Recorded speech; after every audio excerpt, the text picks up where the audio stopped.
The following is a special presentation of Tony Kurre Radio.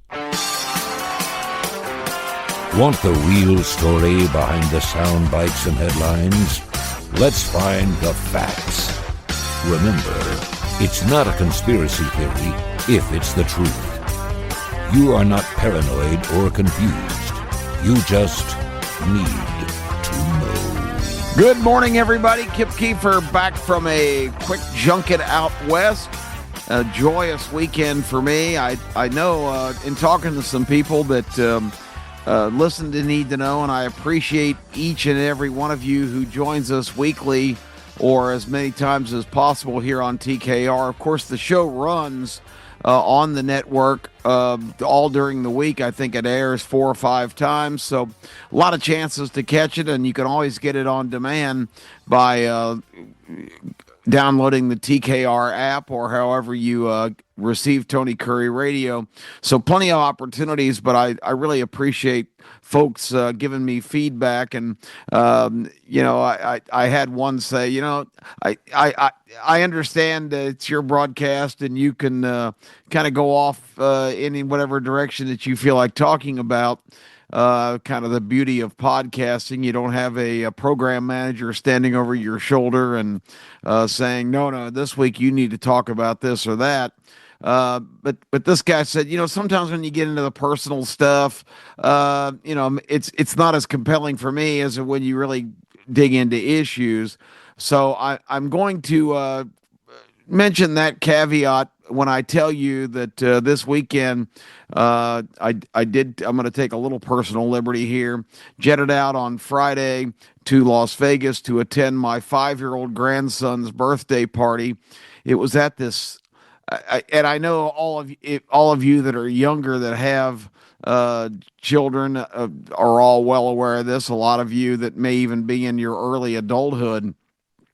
And grandparents. I'm sure a lot of people have been exposed to these facilities that I have not been, but this birthday party was at this gigantic warehouse-sized facility with all kinds of trampolines and bouncing mats, and I mean, they just turned all these 5 and 6-year-olds loose, and it was just a frenzy. There was probably hundreds of people in this place.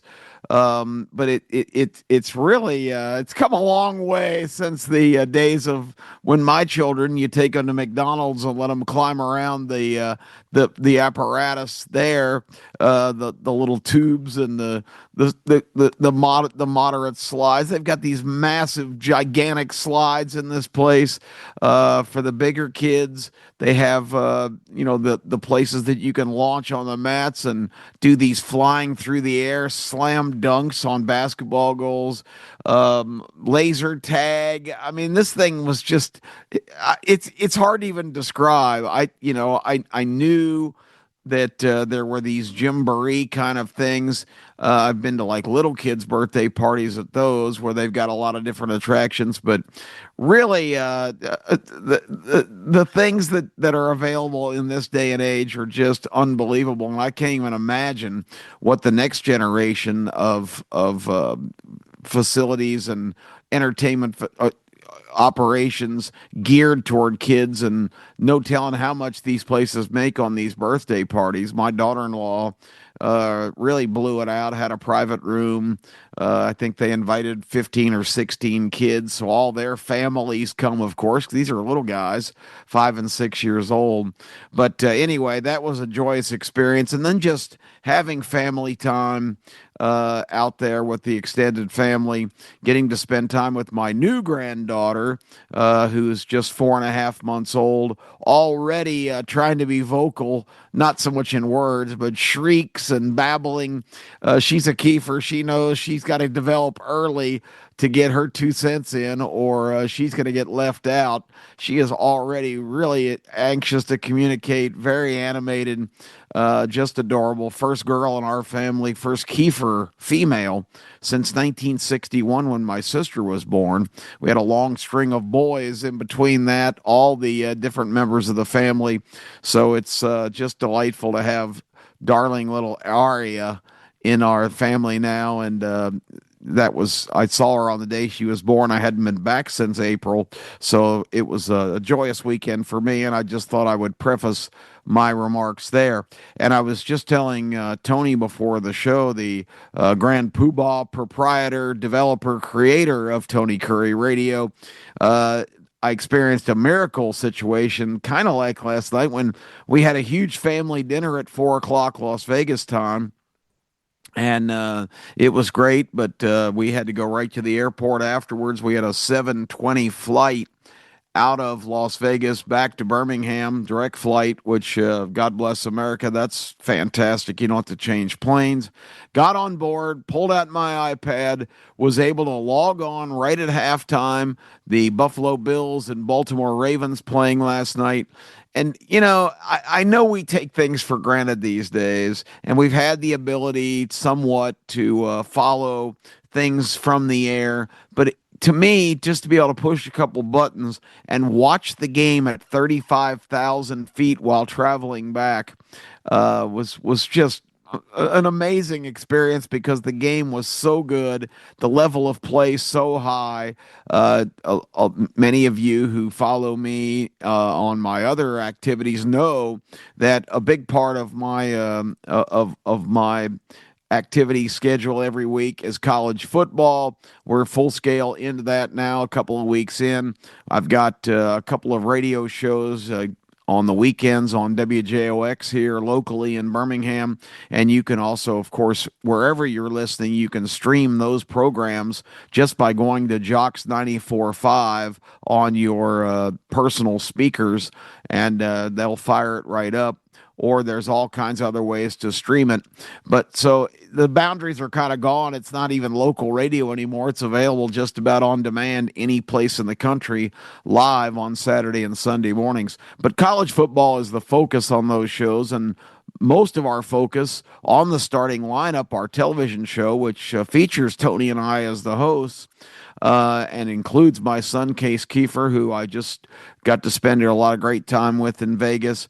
He is probably the fastest rising superstar in the sports writing world right now, covering the Las Vegas Raiders, who won yesterday, by the way, in their opening game against the New England Patriots. This is, I promise, not going to be a sports and personal program. I'm just telling you my weekend activities and setting the stage for what I do want to talk about in just a moment.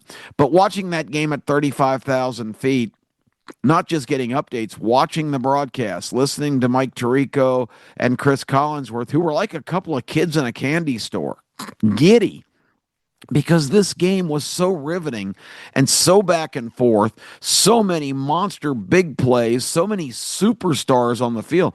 Lamar Jackson and Josh Allen, these two guys are quarterbacks that define the position. These guys are blood and guts. These guys are capable at any time of making the most astounding plays. It's almost like watching some kind of, death-defying circus act back in the day where these guys just do the impossible.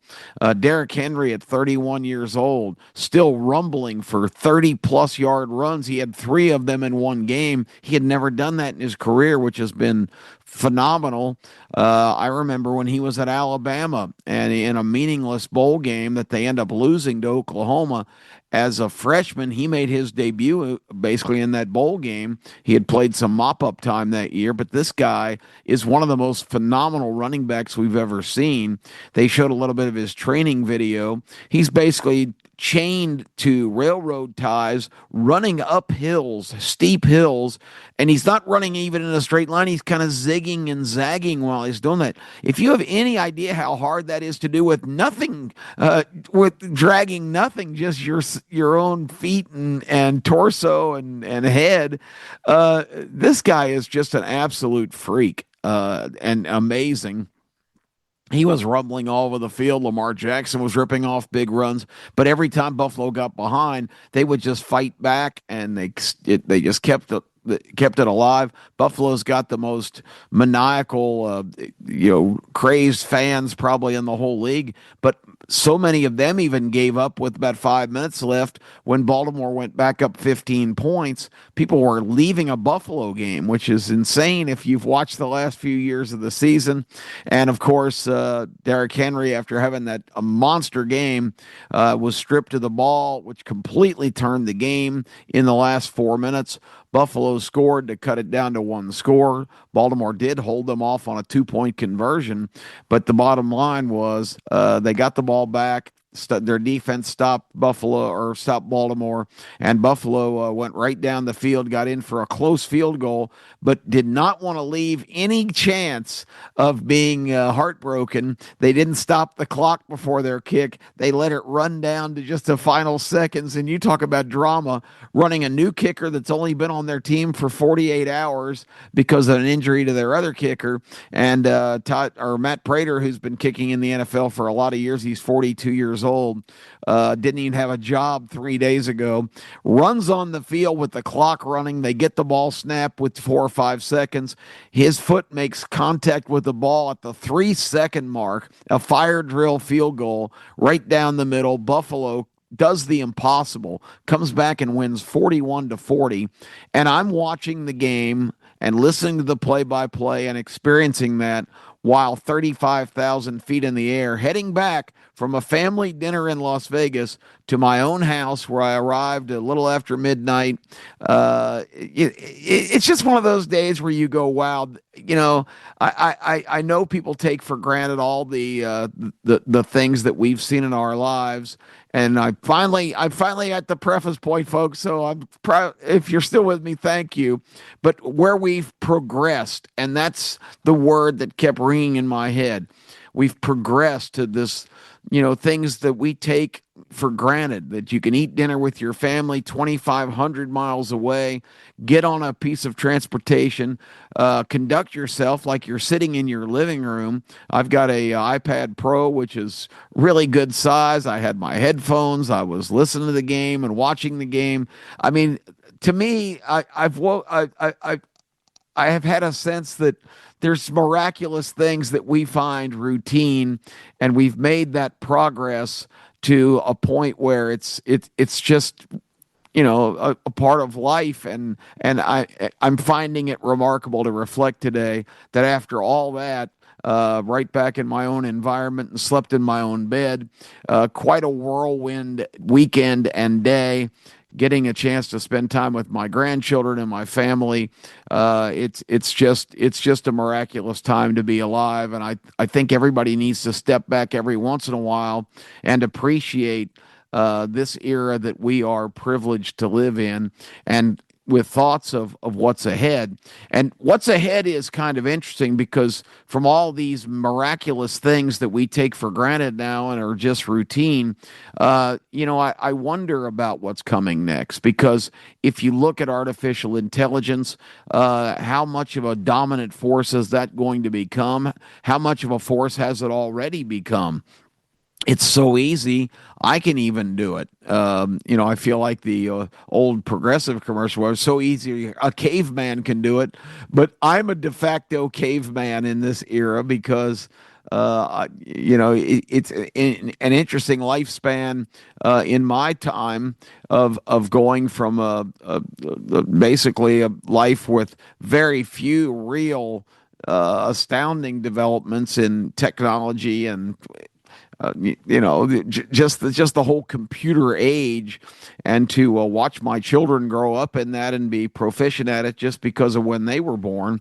In my era and my time, that didn't happen until my adulthood, basically. So it's been really interesting. But the word progress is what I thought about this morning as I marveled at my day yesterday. And here I'm right back in my own environment on TKR, and really delighted to be here as I am every Monday. But the word progress has been kind of hijacked when you look at what's the modern day definition of that. The root word progress, progressive, different than progress. And let's talk about progressives a little bit this morning, because I keep watching with wonderment this president who is, again, a controversial lightning rod figure, yes. He's brash, he's outspoken, he is heavily conceited. There's no question about that.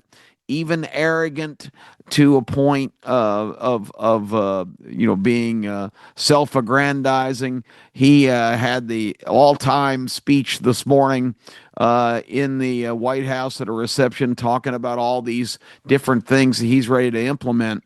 But he's really bolstered right now by really defying this progressive movement. And let's talk about that word first.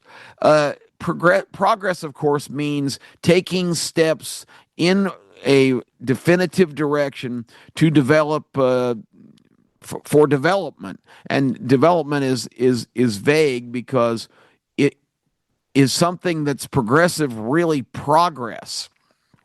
And you look at the agenda of this leftist progressive movement in this country, which is much more prevalent than any of us want to admit or acknowledge, because it is in all kinds of different areas in this country that you wouldn't. I mean, New York, San Francisco, those, Los Angeles, Portland, Oregon, very progressive.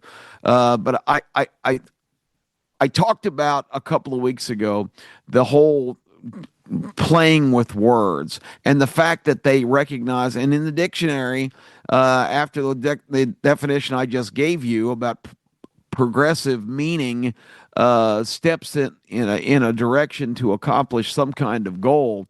The second definition of progressive now is a movement, usually a liberal movement, to affect change. But is that the root word, progress? Are these people really progressive? I mean, let's talk about the progressive movement, and let's talk about the way they use words and that one is probably as ingenious as any one that they've employed, because not only now is that a definition, the second definition in the dictionary of progressive, but it to me does not indicate progress when you look at carefully the agenda these people are trying to be progressive to achieve. And as I've been telling you regularly on this program for a long time, the movement's goal is not to create progress in terms of this country and better lives for its citizens. The progressive movement is to ensure whatever needs to happen, whatever means necessary to retain power and control politically, because power and control politically equates into untold wealth. When you control the government and you control the greatest growth enterprise ever conceived, the American taxation system, you are sitting on an absolute incalculable fortune of money to continue to ensure that you will retain that power and control. And that's exactly the goal of the progressive movement. They're trying to progress in the direction of never having to yield control of the government, because who's in charge of the government is who is in charge of the untold wealth that it produces. And, again, I think we have been intentionally pitted into this Republican Democrat thing, which is, the last century's rivalry and adversarial situation. The difference between now and then is, if you were a Republican and your neighbor was a Democrat, at the end of the day, you had love and respect for your country and its citizens, your fellow Americans. And even if you had disagreements of how to get there, you had the common bond of everybody loving their country and supporting in times of crisis Americans. In World War II, when this country just rallied as one from a sleeping giant that had such a horrible experience in World War I, that America said, Europe, settle your own problems. There was a huge movement in this country to stay out of World War II. And imagine what the world would be like if that mentality had won out. But whether you were a Republican or a Democrat, when Franklin Roosevelt, a Democrat president, called the country into action, everybody responded, and I mean everybody. Not only did we send troops, young men, our best and most our prized treasure, our future, to fight in this war. It was on two fronts. Remember, we had to fight in the Pacific against the Japanese, who had been aggressively gobbling up territory and probably the most evil regime in human history. You talk about Hitler and the Soviets and some of the barbaric rulers of the early years of the war of civilization, but the Japanese in that period of the 1930s basically completely overrunning China, most of Asia, and a lot of the Pacific were absolutely, and we don't think of the Japanese in these terms today, but the Japanese were absolutely vicious and brutal and, just senselessly murdered hundreds of thousands of people during this expansion effort that they made. And for us to step into that conflict after Pearl Harbor, and also at the same time liberate Europe in a war against the most evil nation and leader probably ever in the face of human history, for the American army and military to be able to do that is exceptional. But don't forget, in World War II, it wasn't just the young men that were mobilized. It was every American citizen. There was rations and restrictions, and you had to turn the lights off at certain times. I mean, there was everybody was involved in the conflict. Women who had never traditionally been much part of the workforce had to go to work to man the factories and crank out the incredible amount of material needed to win these wars. We switched from a consumer product economy to just a war machine producing behemoth car factories where we're cranking out tanks and military vehicles, airplane manufacturers, Boeing and others, warplanes by the dozens. I mean, this country mobilized with its entire population. And again, it had nothing to do with party lines. You were an American. We were all in this together. And I don't know in this day and age if we would, I know we wouldn't, unless maybe it was like extraterrestrial invasion. That might be a unifying factor.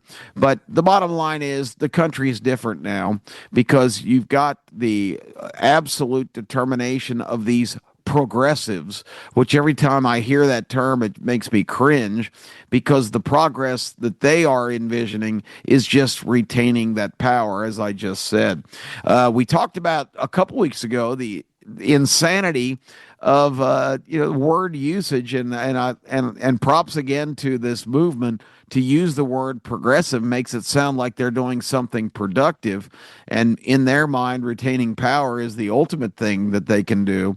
But we talked about the term democratic socialist and how ridiculous that is because it's a contradiction of terms, and that's what they're Mamdani, who is running for mayor of New York, Bernie Sanders, others in the Democrat Party identifying themselves as democratic socialists, which again are two completely opposite things. I used the term here a few weeks ago. If you missed it, that's like declaring yourself a carnivorous vegan.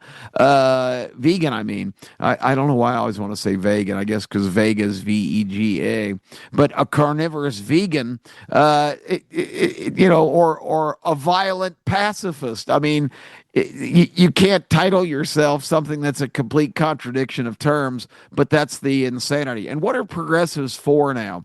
You had Donald Trump today talking in the White House about the phenomenal success of mobilizing our National Guard and taking emergency action to have them have presence and patrolling the streets of Washington, D.C., because the crime situation had gotten completely out of hand. There had been more homicides in Washington and D.C.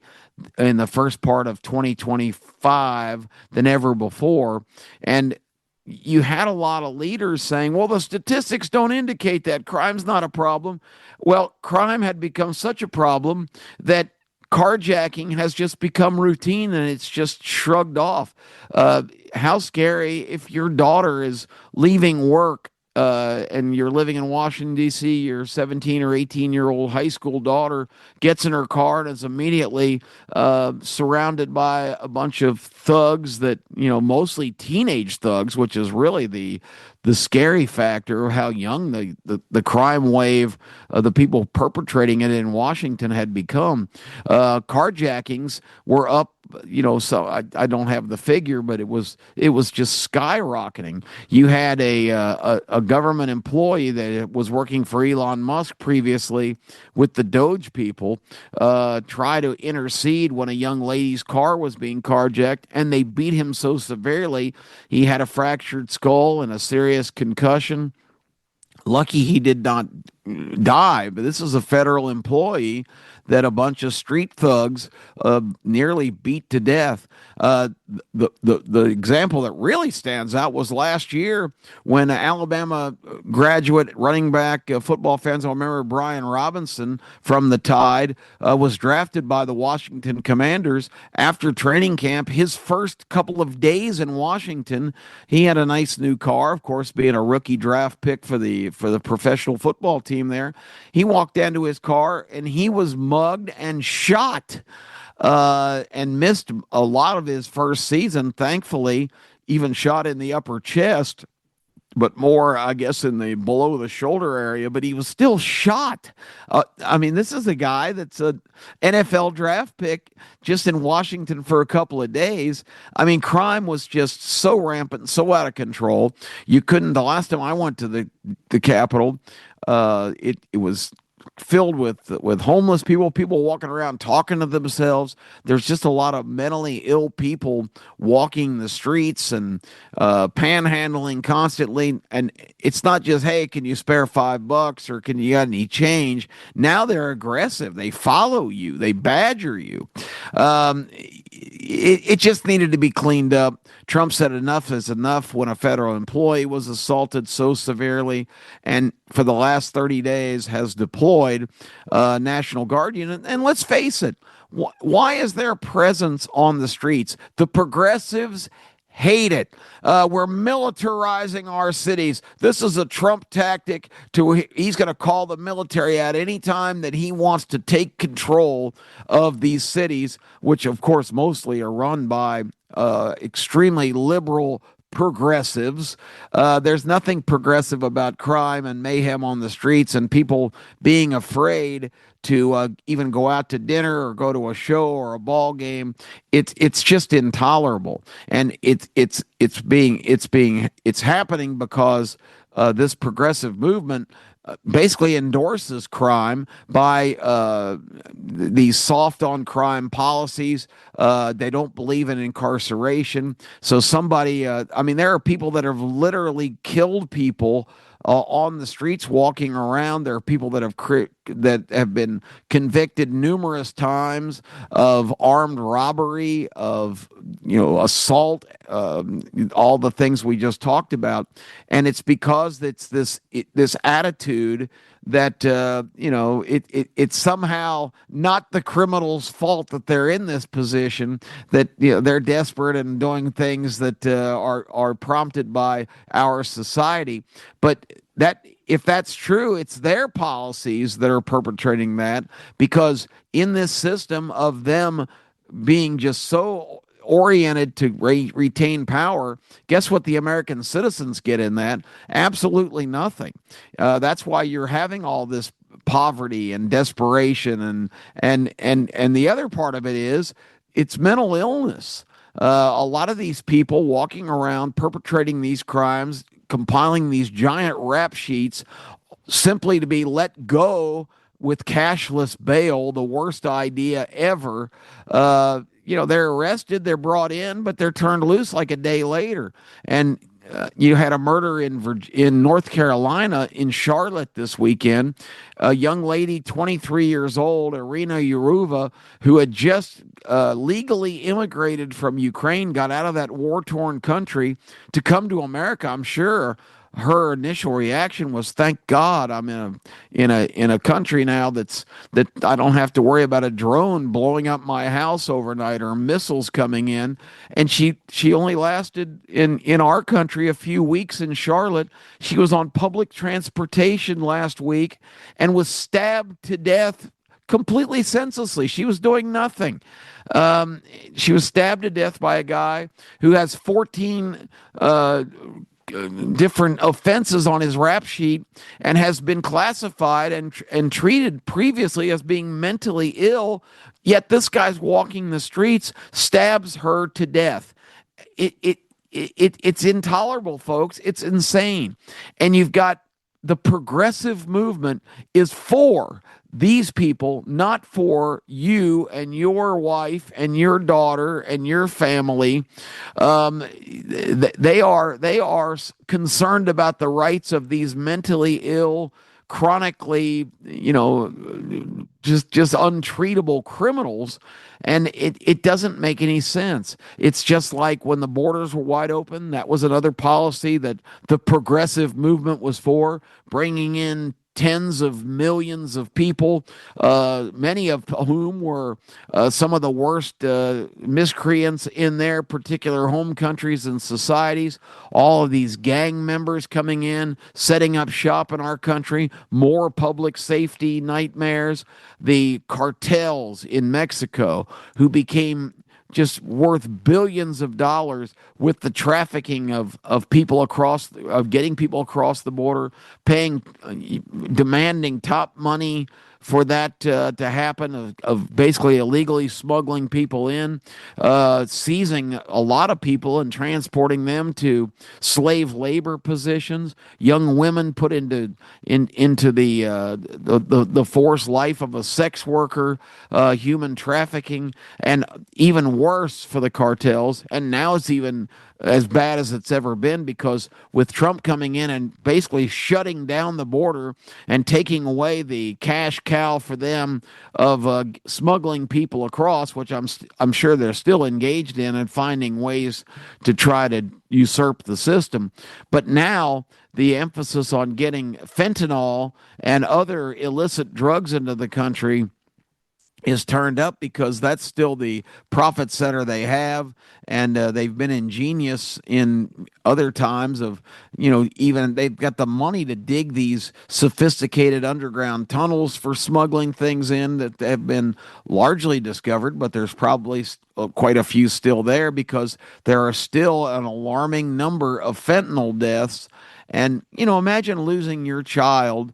You can train them and coach them up as best you can, but they go to a party and a guy goes, "Hey, have one of these," tell them it's ecstasy or something that's supposedly not harmful, but it's laced with fentanyl. I mean, there's been tens of thousands of American young people and even older people on thinking they're taking legitimate medications, killed. This is all part of the progressive movement, because they won't put a stop to it. They don't care. It's their interests that matter, not the interests of the American people. That's not progress to me. That's not progressive in any sense of the word. And homelessness, rampant, ridiculous. Their answer is to give homeless people money. Well, giving them money does not get them into shelter. They stay on the street and they spend that money on drugs. A lot of the people are mentally ill that have committed themselves to living on our city streets. Here in Birmingham, the other day with one of my business associates, we were driving through Midtown Birmingham and saw a number of people living out on the street. It's really astounding, and it's really shameful in this country of so much wealth and so much opportunity, that we live in a society now where so many people are wandering around on the streets committing crimes, and they are victims of a society that's basically turned their back on them. We need to be helping these people, even if they don't want help, but certainly got to get them off the street for the benefit of our cities and everybody else. And Trump has said, you know what, we've got all these guys, training and on active duty that are in the National Guard. Let's deploy them. Let's use them. But the progressives are screaming, we don't want armed presence on our streets. But now, after the 30 days, Bear Bowser in Washington has declared, and she's as liberal as they come, she has said this is really working. Major crime, violence is down.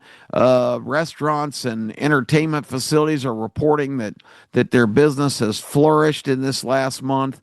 Why not deploy these people that our federal government is paying to be on standby for national emergencies? Crime-riddled streets, homicides, armed robberies, carjackings. That sounds like an emergency to me. Why not have that presence? They're not doing direct policing. They are just a presence on the street to allow the police to do that policing. And at the same time, the progressives, of course, oppose ICE, immigration enforcement, getting people deported from the country that don't belong here. It's a country, you hear the hypocrisy of the progressive movement. It's rule of law. Nobody's above the law. Well, they apparently think they're above the law by saying that illegals should not be bothered just because they're here and they have already created families here, and some of them have set up shop for a few years. If they're here illegally, if they're here without being processed, they're not immigrants. Immigration, as I've told you 1,000 times, is a legal process. Anybody in this country that is not legal, that has not gone through the proper registration, that is here illegally, is committing a crime. And in a country with law and order and rule of law, you can't pick and choose which laws you're going to enforce. If you don't like the laws, elect people that will change them. That's how the country works. But we are not in a country where it's multiple choice on what laws that we're going to adhere to and what laws that we're going to enforce. Because if that's your policy, it's chaos. It's not. It makes no rational sense to have a system where you pick and choose what laws to enforce based on your political ideology. If that's progressivism, I don't want any part of it, and I hope you don't, because that just doesn't make any freaking sense. You can't choose the laws that you're going to enforce.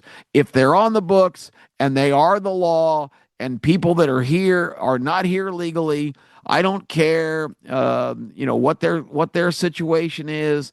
They need to go, and they should have gone on their own now, because under this administration, if you go voluntarily, they'll provide your flight. They even give you, I think, $1,000 or something to travel on, and you can legally apply to come back here as an immigrant. But if they go round you up and take you away and deport you, you are never allowed to come back here. So it doesn't make much sense to me that you have the uprisings like in Los Angeles earlier this year, where people parading around with Mexican flags in America protesting our policies. First of all, if you're here illegally and you're protesting anything, you need to go. See ya. Bye. I'm sorry. It might sound like I'm unsympathetic, but people that are breaking the law don't get special exemptions from a government that is sworn to uphold the law. It's part of the oath any of these people take,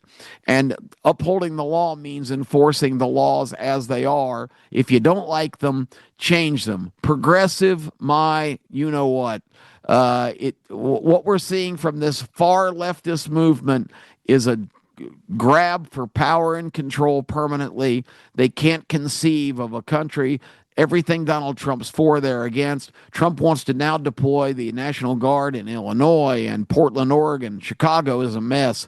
Chicago needs militarization in terms of law enforcement because these gangs are operating as military units. That's why you have on Labor Day weekend 59 shootings in Chicago and 8 fatalities because it's a war. It's militaristic turf wars. It's these gangs that have leadership, people at the top going on down to the privates and the lower level soldiers, and they're out shooting and killing each other for turf.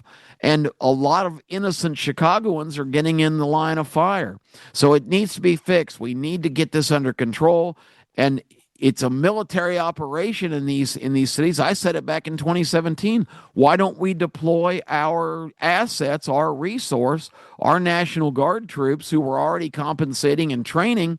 Let's put them on the streets and get this under control in Los Angeles and San Francisco and Portland and Chicago and other blue-run cities where progressivism is turning it into hellholes in some of the best places in America.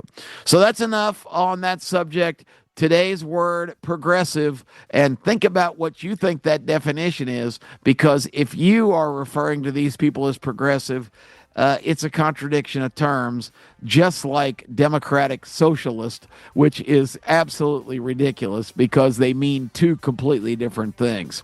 I'm Kip Keefer. That's what I think you need to know this week. Take that for what it's worth. But as always, I urge you to think about things on your own. Don't be influenced by the loud voices, including mine. I like to give you things to think about. I'm not here to tell you what to think, and that's what Need to Know is all about. Thanks, everybody. Have a great week, and football season is here, so all is right with the world. We will talk to you again this time next Monday here on TKR. This has been a special presentation of Tony Kurre Radio.